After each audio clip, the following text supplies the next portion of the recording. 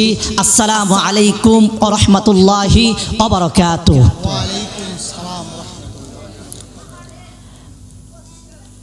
আল্লাহ রাসূল সাল্লাল্লাহু আলাইহি ওয়াসাল্লাম বলেন, আসসালামু কাবলাল কালাম। কোনো মুমিনের বান্দার জন্য যখন প্রথম দেখা হবে, রাসূল বলেন তাকে যাকে সালাম দে। সালাম দেওয়া সুন্নত, আর জবাব লওয়া কি ওয়াজিব। তো আমি সকলকে সালাম দেব, সকলে জবানটা খুলে দিয়ে সালামের উত্তর লবেন। একটা সালামের উত্তর লইলে আল্লাহ বলেন তার আমল নামাই 10টি গুনাহ মাফ করে দিয়ে আল্লাহর রহমত তার উপরে বর্ষিত হতে থাকে। সুবহানাল্লাহ বলবেন না? আসসালামু আলাইকুম ওয়া রাহমাতুল্লাহি ওয়া বারাকাতুহু ওয়া মাগফিরাহ। আল্লাহ পাক রব্বুল আলামিন আজকের এই মলুগ্রাম মধ্য পূর্বপাড়া এই মাহফিলে এসে আমরা খুশি না বেজার? জবানটা খুলে, খুশি না বেজার? খুশি। খুশি না শুধু একমাত্র একজন, তিনি হলো শয়তান। কে খুশি না? শয়তান খুশি না, কিন্তু মানুষ সকলেই খুশি। এই মাহফিলটা যে করতে গিয়ে আমরা আমাদের কবরবাসীর স্মরণে, যারা কবরে শুয়ে রয়েছে, এই কবরবাসীকে আমাদেরকে দেখতেছে না? দেখতেছে তো। আমাদের মা, আমাদের বাবা, আমাদের দাদা এই রোহানি জগৎ থেকে আমাদেরকে দেখতেছে। তারা আমাদের জন্য তাকাইয়া রয়েছে যে আজকের এই মাহফিলে বাগানে বৈশা কোনো সন্তান যদি চোখের পানি ফালায়া মার জন্য, বাবার জন্য দোয়া করে, আর 100 আলেমকে সামনে রেখে রাখতে পারে, কিন্তু সন্তান যদি মা বাবার জন্য দোয়া করে, এ দোয়া আল্লাহ খালি ফিরাইয়া দেয় না। এই পানির উসিলায় মা বাবার কবরটা জাহান্নামের গুনাহ হারাম হয়ে কবরটা জান্নাতের বাগান হয়ে যায়। এই জবানটা করে সকলে আওয়াজ করে বলেন সুবহানাল্লাহ। আমরা মা বাবার কবরে কি আযাব দেখতে চাই না সওয়াব দেখতে চাই? ওই কবরে আমাদের মা বাবা আমাদেরকে বড় কইরা আজকে কবরে শুয়ে রইছে, ওই মা বাবার জন্য কি আমরা দোয়া করতে পারবো কি পারবো না? ওই মা বাবার জন্য কবরে কি যাব? আমরা তো একদিন চলে যাব। আজকে মুরব্বী বাবাজিরা যদি আমরা নামাজে হয়ে যায়, মুরব্বী বাবাজিরা যদি নামাজে হয়ে যায়, একদিন হয়ে যাবে। কিন্তু মুরব্বীরা যদি নামাজের আগে যদি আমার মা বোনেরা নামাজির হয়ে যায়, তাহলে মা বোনরা বলতে পারবো যে হুজুর আমার স্বামী, আমার সন্তান। মা যদি বলে যে আমার স্বামীকে আমি মসজিদে ঢুকাইয়া দেব, মা পারবো। ও মা, মুলুগ্রাম মধ্য পূর্বপাড়ার মা, শুনে নাও, তুমি যদি তোমার স্বামীকে মসজিদে পাঠাইতে পারো, তুমি যদি বলো আমার স্বামীকে আমি মসজিদে পাঠিয়ে দেব নামাজের জন্য, কাল হাসরের ময়দানে তোমার সাথে তোমার স্বামীর হাসর নাসর হইব। সুবহানাল্লাহ। কিন্তু আজকে দেখা যায় তার উল্টাটা হয়। উল্টা আমরা শুনতাম যে আমাদের মা বাবার কথা আমরা শুনি, কিন্তু এখন এই স্বামী তার স্ত্রীর কথা শুনে, স্ত্রীর কথা শুনে স্বামী কোনো কথা বলতে পারে না, জবানটা বন্ধ হয়ে যায়। কিন্তু একবার টোটালি বন্ধ হয়ে যায়। কেন? কারণ স্ত্রী যা বলে স্বামী তাই শুনতে হয়। কারণটা এটা তো হয় না। আপনাকে এমন তোরা হতে হবে, আপনার নামাজে হবেন, আপনার সন্তানকে নামাজি বানাতে হবে, আপনার স্ত্রীকে নামাজি বানাতে হবে। আল্লাহ বলেন ইয়া আইয়ুহাল্লাযীনা আমানু কু আনফুসাকুম ওয়া আহলিকুম নার। তুমি জাহান্নাম থেকে বাঁচো, তোমার পরিবার, তোমার আহলে বায়াতকে জাহান্নাম থেকে বাঁচাও। তুমি যখন জাহান্নাম থেকে বাঁচবা, তোমার পরিবার, তোমার পরিজন, আহলে বাইতকে যখন জাহান্নাম থেকে বাঁচাইবা, তুমি একা বাঁচলে চলবে না। একজন শুধু যে আমি বোধ নামাজ পড়লাম, আমার সন্তান নামাজ পড়ার দরকার নাই, আমার স্ত্রী নামাজ পড়ার দরকার নাই, আমার মেয়ে নামাজ পড়ার দরকার নাই, কিন্তু হিসাবটা একজনের কাছে দিতে হবে। জবানটা খুলে বলেন তিনি কে? এই জবানে মানে তিনি কে? আল্লাহ। এখন আপনার স্বামী যদি বলে যে হুজুর আপনি তো নামাজের কথা বললেন, মা বোনদেরকে বললেন না, মা বলো মা শুনো, তুমি যখন ফজরে জামাতে নামাজে দাঁড়ায়া যাইবা, উজু করে যখন মুয়াজ্জিন বলে হাসসালাতু খায়রুম মিনান নাওম, মা যদি এই কথা শোনার পরে কানের ভিতরে শুনে, ও মা একটু মনোযোগ দিয়ে শোনো, আল্লাহ রাসূল সাল্লাল্লাহু আলাইহি ওয়াসাল্লাম বলে মা যদি এই ফজর তো উঠে যদি উজু করে তার স্বামীকে মসজিদে পাঠাইয়া দেয়, আর মা যদি নামাজে দাঁড়ায়া যায় আর চোখের পানি ফালায়া কান্দে, ওই ঘরের ভিতরে আল্লাহর রহমত বর্ষিত হয়ে থাকে। এই আওয়াজে মানে না, জোরে বলেন সুবহানাল্লাহ, আর জোরে বলেন আল্লাহু আকবার। যেই ঘরের ভিতরে সালাতুল ফজর নামাজ দিয়ে শুরু হয়, আল্লাহর কুরআনুল কারীম তেলাওয়াত দিয়ে শুরু হবে, যেই ঘরের ভিতরে সকালে সূরা ইয়াসিন আমার মা তেলাওয়াত করবে, বলবে ইয়াসিন ওয়াল কুরআনিল হাকীম ইন্নাকা লামিনাল মুরসালিন আলা সিরাতিম মুস্তাকিম। আমার মা যখন কুরআন তেলাওয়াত করবেন, আল্লাহ ডাক দেখ ওই ফেরেশতারা, দেখ এত শীতের কোন করে মেজাও আমার বান্দি আমাকে বলে না। দেখ আমার বান্দা আমাকে বলে না দাদিদি সাদা হয়ে গেছে, এখনো হাঁটতে পারে না। যখন মুরব্বী বাবাজিরা রাস্তার ভেতরে দেখে, এখন দেখা যায় যখন রাস্তা দিয়ে হাঁটে আর বলে গাফুর রাহিম নাম তোমার আল্লাহ, ও আল্লাহ, ও আল্লাহ সামিউম বাসির। জামানটা খুলে, ও আল্লাহ খালেক ও মালিক নাম,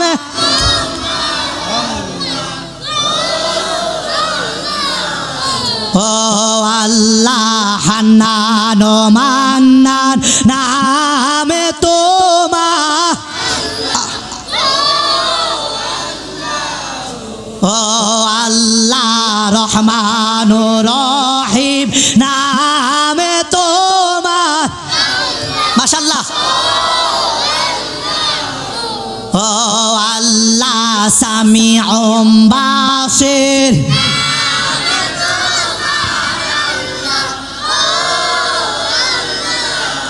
আগের মুরব্বী বাবাজিরা দেখতাম যখন রাতের গভীর হইতো গুনগুন গুনগুনায় কয়া এই চোখের পানি ফালায় ফালায়া আল্লাহর নামটি জপতো আর বলতো গাফুর রাহিম নাম তোমার আল্লাহ।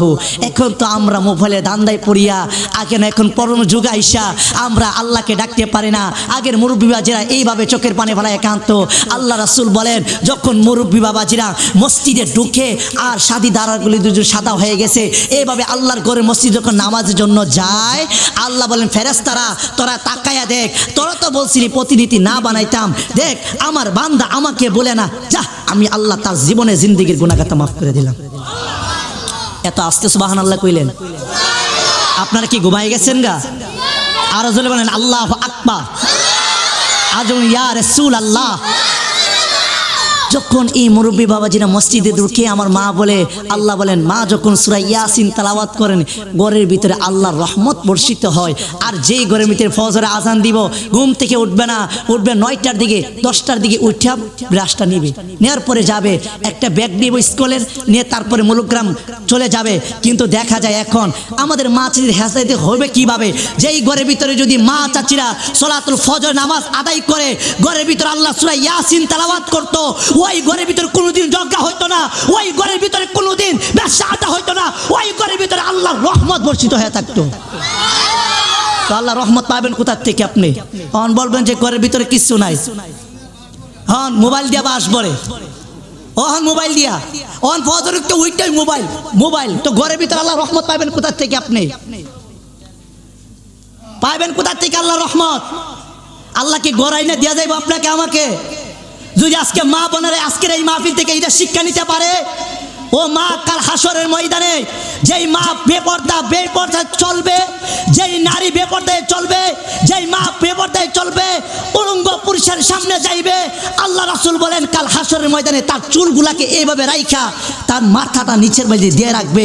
ওই কবরের আযাব সহ্য করার মা তোমার আমার নাই। কথা বলেন ঠিক না বেঠিক? এখন আপনাকে আমাকে ওই মা বাবা চিরাকে নামাজের বলা দরকার আছে না নাই? আসেনি? ও মা শুনো, তোমার কবর তো আমি যাব না, আমার কবরে তুমি যাইবা না, তোমার কবরে আমি যাব না।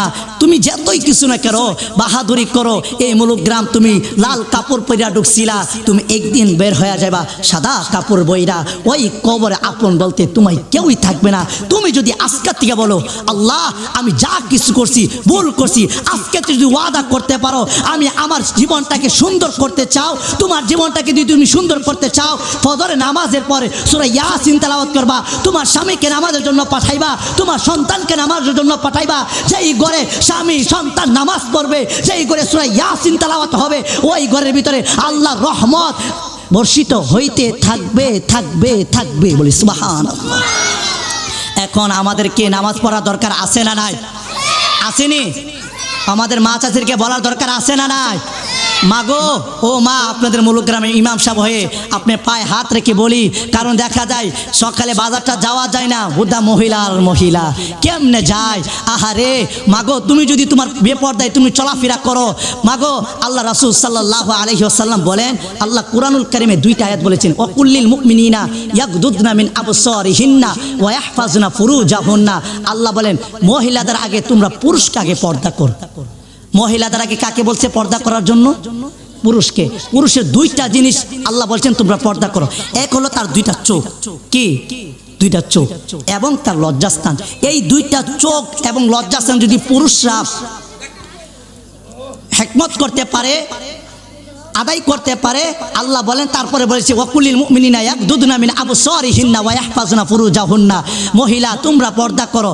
পর্দার মা বোন যেভাবে নামাজ ফরজ, তেমনি ভাবে পর্দা করা তেমনি ভাবে ফরজ। বলি সুবহানাল্লাহ। আল্লাহ পাক রব্বুল আলামিন হাশরের ময়দানে আজকের মা আলোচনায় কিছুটা বলে যায়। মা এক আল্লাহর ওলি প্রতিদিন মক্কায় প্রতি বছর হজ করতে যায়। ওই লোককে যাইয়া দেখে এক আল্লাহর ওলি ওইখানে বৈশা একটা লোক আল্লাহকে চোখের পানি ফালায়া কান্দে। আল্লাহ রব্বুল আলামিন কাছে তওবা করে, আল্লাহ কো আমাকে মাফ করে দাও। এই আল্লাহর ওলির নাম হলো শিবলি রহমাতুল্লাহি আলাই। শিবলি রুমানি ডাক দেখো, বান্দা আমি প্রতি বছর আসলে আমি দেখি তুমি কেন চোখের পানি ফালায়া মাকামে ইব্রাহিমের ভিতরে কান্না করো। ডাক দেখো, ও হুজুর, ও হুজুর, আল্লাহ আমারে মাফ করবনি, আমি তো বড় একটা পাপ কইরা ফেলাইছি হুজুর। ও হুজুর, আমি কত বড় পাপ করছি, আল্লাহর কাছে আমি ক্ষমা পাইমনি। হুজুর ডাক দেখো, তুমি কি পাপ করছো আমার কাছে একটু কইলা বলো। শিবলি রহমাতুল্লাহ ডাক দিয়া কয়, ও আল্লাহর বান্দা, তুমি কি বড় পাপ করছো আমার একটু কইলা বলো। কো হুজুর, আমি আমার মারে খুব ভালোবাসতাম। ও হুজুর, আমি নিজে না খাই আমার মারে খাওয়াইতাম। যেই মা আমারে 10 মাস 10 দিন করবে ধারণ করছে, জবানটা খুলে কি আমার আল্লাহকে একবার আল্লাহু আকবার বলা যাবে না? হুজুর, আমি আমার মারে খুব মায়া করতাম, দয়া করতাম। হুজুর, আমার এই মা আমাকে 10 মাস গর্ভে ধারণ করছে। হুজুর, আমি আমার বউয়ের ফান্দ পড়িয়া আমি কাঠুরি কাজ করতাম। হুজুর, কাঠুরি কাজ করতাম। হুজুর, ও হুজুর, সারাদিন যখন কাজ করে যখন ঘরে বেরোতে বাড়িতে বিছলাম, ফিরার পরে আমি দেখি আমার বিবিকে ডাক দিয়ে বললাম, বিবি রে, ঘরে কি রান্না করছো, তাড়াতাড়ি করে খাবার দাও। আমার বিবি মুখটা মুচকি দিয়া ঘরের এক কোণাতে বৈশা কান্দা করে। হুজুর, ও হুজুর, আমার সারাদিন চোখের পানি, আমার খিদার যন্ত্রণায় আমি আমার বিবিকে ডাক দিয়া কইলাম, বিবি রে, আজকে কি রান্না করছো না? বিবি ডাক দিয়া কই, না আছে রান্না করছি না, তোমার মার সাথে আমার ঝগড়া হইছে। জোরে কি নাউজুবিল্লাহ বলবেন না? দেখেন কিভাবে শয়তান আমাদের কি ধোঁকা দেয়। ওই কাঠুরি ডাক দেয়া কই, হুজুর, সারাদিন কাজ করে যখন ঘরেতে ফিরলাম, হুজুর খাবার নাই, পেটের ভিতরে খিদা। হুজুর, আমি আমার মারে যাই, আমার মা যখন চুলার সামনে দাঁড়াইয়া রান্না করতেছে, হুজুর, আমি নিজেরে কন্ট্রোল করতে পারি নাই। হুজুর, আমি আমার মাকে কন্ট্রোল না করে পিছর দিকে আমি আমার এই পাও দিয়ে আমার মার একটা লাথি মাইরা ফেলাইছি। নাউজুবিল্লাহ বলবেন না? হুজুর, আমি শয়তানের পাল্লায় পড়িয়া আমি আমার মারে যখন লাথিটা মাইরা দিছি, আমার মা এই আগুনের ভিতরে পড়া আমার মা দুনিয়া থেকে বিদায় হয়ে গেছে। হুজুর, আমি শয়তানের পাল্লায় পড়িয়া যখন এই করলাম, আমার আল্লাহ কি আমারে মাফ করবনি? আল্লাহর ওলি শিবলি রুমানি রহমাতুল্লাহ আলাইহি ডাক ডাক, আল্লাহর বান্দারে, তুই এটা কি কাজ করলি? মায়ের পায়ে নিচে জান্নাত, তুই তো তোর মারে মাইরা ফালাইলি। আল্লাহর দরবারে যখন আল্লাহর ওলি কাবার ঘরের ভিতরে যখন আল্লাহর দরবারে দুইটা হাত বাড়াইয়া দিয়েছে, আল্লাহকে ডাক দেখ, আল্লাহ আমারে তোমার এই বান্দার গুনাহ তুমি মাফ করছনি। আল্লাহ ডাক বন্ধু আমার, কিয়ামত পর্যন্ত না হয় আমার বান্দা যত তওবা করে আমি আল্লাহ তার তওবা কবুল করব না। জবানটা খুলে কি আল্লাহু আকবার বলা যাবে না?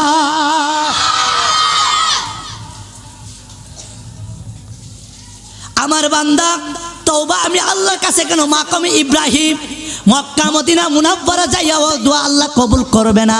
তো হুজুর এখন আমি কি করব? আল্লাহর ওলি শিবলি রহমাতুল্লাহ আলাইহি ডাক দেখই তোমার মার কবরে তুমি চলে যাও, মার কবরে যাইয়া চোখের পানি ফালায় কান্দ। মা যদি তোমারে মাফ করে আল্লাহও তোমারে মাফ কইরা দিব। সুবহানাল্লাহ।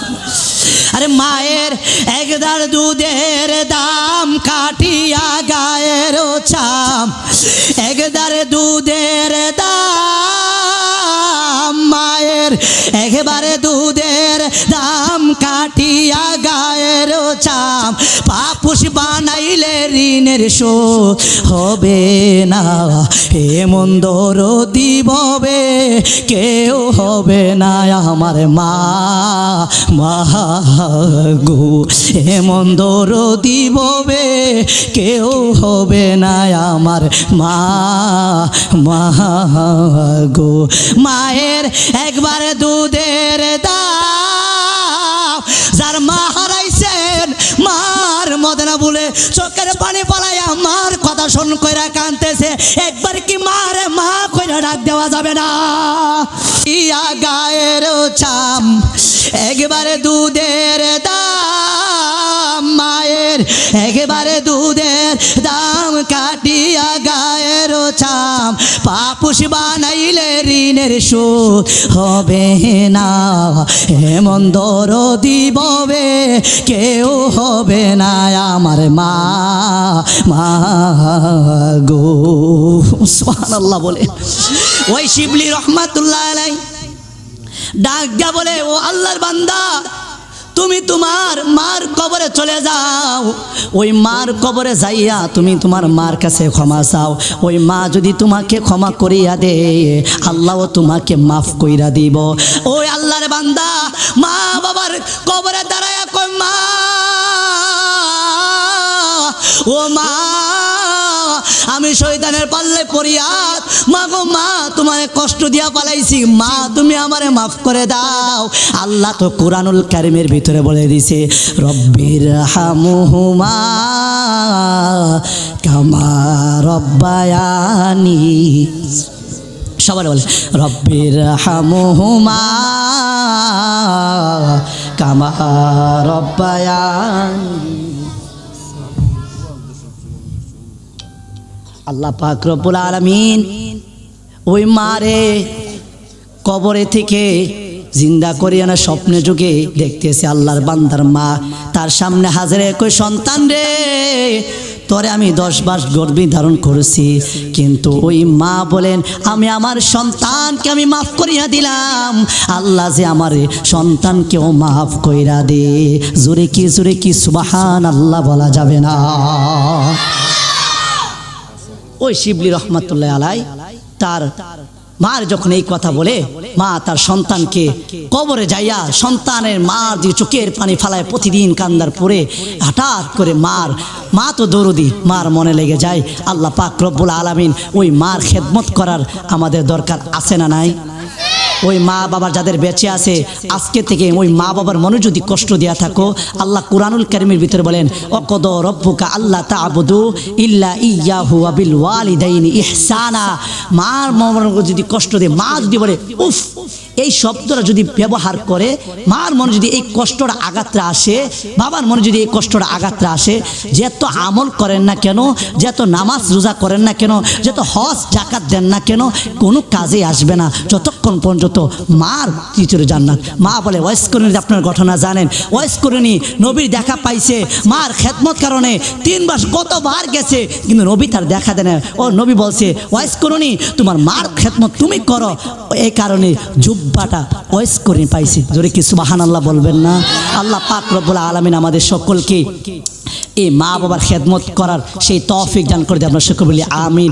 যতদিন এই মোবাইলটা থেকে চলতে পারবেন বেশি, এখন তো আমাদের ছেলেরা সকলে মোবাইলের আসক্তি আমরা হয়ে গেছি। সে জামানা আসছি তো, কিন্তু নামাজ রোজা যেতুই পড়ি না কেন, এই মোবাইলে পড়ার আসার কারণে আমরা আমাদের জীবনকে শেষ করে দিতেছি। এই মোবাইলের ফান্দ পড়িয়া কত জীবন আমরা নষ্ট করে ফেলাইতেছি, কত কিছু নাই করতেছি। ও যুবক, তুমি এখনো তোমার সময় আছে, আল্লাহর রাস্তায় ফিরে আসো। যুবক ভাই, মুরব্বী বাবাজিরা, আল্লাহর রাস্তায় যখন তুমি ফিরে আসতে পারবা, আল্লাহর রাস্তায় যখন আসতে পারবা, আল্লাহ রব্বুল আলামিন বলেন, আমার যুবক যদি, আমার বান্দা যদি আমাকে ডাক দে, আমি একটা ডাকে 99 বার জবাব দিই। সুবহানাল্লাহ বলবেন না? তো আল্লাহ পাক রব্বুল আলামিন আমাদেরকে এই দুনিয়ার সমস্ত কাজ থেকে বিরত রাখার পরে আল্লাহর গোলামি করার মতো সেই তৌফিক আমাদেরকে দান করে দেয়। আমরা শুকর বলি আমিন। আপনারা জানেন দেশের পরিস্থিতি কী অবস্থায় আছে। নবী রাসূল সাল্লাল্লাহু আলাইহি সাল্লামের নামে কুতুল করা হয়, মা বাবার নামে কুতুল করা হয়, আল্লাহর শানে বেয়াদবি করা হয় এবং রাসূলের শানে বেয়াদবি করা হয়। কিন্তু আমরা তো, আমাদের মন এখনও কাঁদে না যেই নবী আমাদের জন্য চোখের পানি ফালায় কাঁদছে, যেই নবী আমাদের জন্য কাঁদে। এখন বলেন, নবীর কেউ গালি দিলে আমরা কি এটা বরদাস্ত করতে পারবো? কেউ করতে পারবো? আমরা আল্লাহকে যদি কেউ গালি দেয়, আমরা কি এটা বরদাস্ত করতে পারবো? আমাদের ঈমান যতদিন আছে, আমাদের দেহের ভিতর যতদিন প্রাণ আছে, আল্লাহর শান, নবীর শান, ওলি আল্লাহদের আজমত, আল্লাহর বিরুদ্ধে যেই কথা বলবে, নবীর বিরুদ্ধে যেই কথা বলবে, ওলি আল্লাহদের বিরুদ্ধে যেই কথা বলবে, আমরা তার বিরুদ্ধে কথা বলবো। কথা বলে ঠিক কিনা বে ঠিক? কারণ আল্লাহর শান, আল্লাহর উপরের মর্যাদা। কারণ আল্লাহ বলেন, আল্লাহর শান আমাদের কেমন করতে হবে? আল্লাহর সাথে কাউকে তুলনা করা আছে? আছে? আল্লাহকে আপনি গালি দিতে পারবেন? আমি গালি দিতে পারবো? যারা আল্লাহকে গুস্তাখি বলে, একটা জানেন আপনারা যে কয়েকদিন ধরে ধরে দুনিয়ার ভিতরে কত কিছু চলতেছে। নবীর গালি দে, আল্লাহকে গালি দে। একজন বাউল শিল্পী, ওনার নাম হয়েছে আবুল সরকার। উনি উনার আল্লাহকে গান গাইতে যায়, আল্লাহকে কয়েকটা কথা বলছে, এমন কথা বলছে, কুফরি কথা বলছে। এখন বলেন, একজন বাউল সরকার যদি এইগুলা কথা বলতে পারে, একজন আলেম আমার মতন জুব্বাওয়ালা, আমার মতন পাগড়িওয়ালা, আমার মতন দাড়িওয়ালা, কত ইসলাম স্কলার, কত বক্তা আল্লাহর শানে বেয়াদবি করে, রসুলের শানে বেয়াদবি করে, ওলি আল্লাহদের শানে বেয়াদবি করে, মাজার কে ভেঙে ফেলতেছে। দুনিয়ার ভিতরে আল্লাহর গজব কিভাবে নামবে, ভূমিকম্প তো হবে। আল্লাহর শানে যারা বেয়াদবি করবে, রাসূলের শানে যারা বেয়াদবি করবে, ওলি আল্লাহদের শানে বেয়াদবি করবে, আল্লাহ বলেন তাদের বিরুদ্ধে আমি যুদ্ধ ঘোষণা করলাম। বলে নাউজুবিল্লাহ। এখন বলেন, আল্লাহর ওলিদের শানে কি আমরা কি বেয়াদবি করতে পারবো? কত বড় বড় আলেম, কার নাম বলবো? এই আলেম উলামা আল্লাহ শানে বেয়াদবি করে, কিন্তু তাদের ভিতরে মামলা হয় না। বাউল সরকারের নামে মামলা হয়ে গেল। আল্লাহ পাক রব্বুল আলামিন যারা আল্লাহর শানে, নবীর শানে বেয়াদবি করে, আল্লাহ জানে তাদেরকে হেদায়েত নসিব দান করে দেয়। সরকার বলি আমিন। আল্লাহ পাক রব্বুল আলামিন আমাদের সকলকে এ আমল করার সেই তৌফিক দান করে দেয় এবং ওলি আল্লাহদের শান আজমত আমাদের নেওয়ার জন্য আছে কিনা নাই। আল্লাহ পাক রব্বুল আলামিন আজকের এই মাহফিলটাকে কবুল করে নেন। আমরা সকলে বলি আমিন।